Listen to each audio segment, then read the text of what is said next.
Hey there, brother. This is Steve Horseman again with Good Guys to Great Men, here for another weekly video. Thank you again for tuning in to watch. I can't tell you how much I appreciate it. This is going to be hopefully a fairly quick video about being a wishy-washy man. I've talked about this before, and the first thing I want to tell you about this whole wishy-washy thing is that I don't want this to become a point of shame. I don't want you to think I'm beating you up for not waking up and doing more by 9 a.m.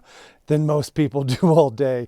I'm not here to be this big, loud voice of get up and get your life going or you're a piece of crap, right? I'm not that guy. But I do know some stuff that I've learned about bad habits, about being wishy-washy, about not taking action and not being decisive. And I know what it has done to me personally when I've changed some of those habits. That's what I want to share with you today. I have my own days where I can sit on a couch way too long in fleecy pajama bottoms and feel the shame of not being productive enough, right? We all have these times when we're kind of like, hell maybe. You're neither a hell yes for life or a hell no. You're not even sure you're hell yes for breakfast.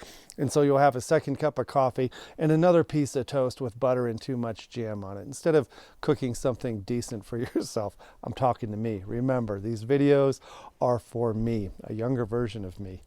So what is wishy-washiness? Wishy-washiness is this uncertain, tentative, non-committal, very, very fearful energy that we have when we don't want to make a decision. It can show up just in your own life, getting up and making coffee, having breakfast, deciding what kind of day you want to have so you don't wind up spending until 2 p.m. on the couch and having nothing happen. Having a plan, being a man with a plan is the opposite of being wishy-washy. But the two areas you're most affected at being wishy-washy, one is how you feel about yourself on any given day, but also how you are feeding your relationships with friends, with relatives, your family, and also your romantic relationships with your wife.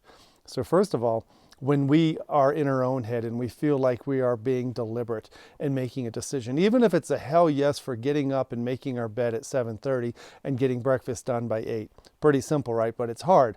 I know how hard it is to make a decision to actually make the bed, right? Jordan Peterson has a book out called Make Your Bed, I think. So does a few other people. There are a lot of people out there telling you and I to get off our asses and do better and be better and stop with the wishy-washiness. In this video, I want to give you a couple things to think about. So when it comes to your next big decision or even small decision, you have a mantra. That mantra is going to be, you know what? I'm going to be a hell yes for now. I'm going to be a hell yes for now. And that means just go ahead and start taking action. It's the inaction. It's that neutral gear of just sitting there with your engine idling that feels so debilitating. It makes us have a bad opinion of ourselves. It makes our energy low. It's what makes us not do the exercise we want to do. It makes us not eat right. It makes us not make the phone call that we know we should make or send the email we know we should send. Early on in my business, I had a business coach who said, I know you well enough to know that if you say you're going to do something, you'll do it. Right? I said, well, yeah, that's right. That's why I don't like to say I'm going to do a lot because then I have to do it. He goes, I want you to write an article every week. I need you to write an article to help your marketing plan. And I want you to call the Good Men Project and tell them you're going to write an article every week for them and commit to it. And I said, well, wow, that sounds great. But if I do that, if I tell them that, then I actually have to write an article every week. He goes, hey, you're good at math, aren't you? But he knew that about me, and I know this about you and most of the guys who watch these videos. You do have integrity. You have solid integrity, and if you tell somebody you're going to do something, like if you're hell yes, I'll do it, you do it because you have a value around integrity and doing what you say you're going to do. So use that advantage to yourself. I'm a hell yes for now. That's your mantra. I'm a hell yes. I'm doing this for me, whatever it is. So in this video, what I want to give you is that switch in your mind that says, I am not wishy-washy. I am not uncertain. I do know what I want. If your wife asks you, what do you want for dinner? Have a freaking opinion of what you want for dinner. If you want to do something this weekend, think of something you want to do, write it down, plan it out, and then make a proposal. If you want a new job, start working on your resume today. Tell yourself, hell yes, for now, I'm going to go do this. What I want is not just a battle cry. I don't want to be your cheerleader to tell you that you're a bad man if you don't do this, if you're wishy-washy. What I want to tell you is how good it feels when you begin taking these little baby steps towards doing things you want to do. Make sure it's something you want to do. I know part of the problem is we don't always know exactly what we want. Forgive my stuttering. Because we don't know what we want, we say hell maybe to things. Do you want to come over to dinner and spend some time with us tonight? Okay, well, you didn't have anything better to do. You start saying hell maybe to everything. Yeah, I think that'll work. That should work. One of the most frustrating things I get in emails from guys is, hey, do you want to have a powerful phone call and talk for an hour?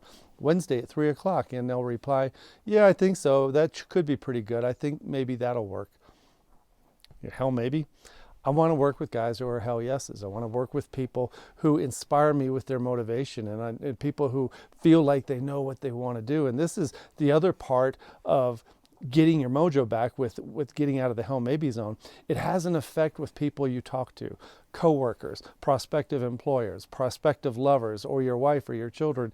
As soon as you start acting more decisively, more deliberately, and start finding your hell yeses a little bit quicker, all of a sudden people start gravitating towards you, because it is kind of a rare trait in men to be decisive. Not a bully, all right? Not somebody who's a control freak and a dominant alpha jerk, but a guy who knows what the hell he wants and he's unafraid to say so. He knows where his hell yeses are, and he knows where his hell no's are, which are just as important. If you don't want to do something, don't do it. A very uncomfortable thing I had to do recently was say hell no to a dinner invitation. I almost always say yes to dinner invitations, right? Drink and food and conversation, but in this case, I just didn't want to. I had my plate so full, and I have so much stuff going on. I didn't want to go to dinner. I really didn't. And I was so close to saying okay, but I had to come to a hell no. So the other part of the message is, once you start finding your hell yeses and start making more deliberate decisions, also be clear about what you don't want to do and be unapologetic about that. And that will free your soul, and it'll also free your calendar for more things you do want to do.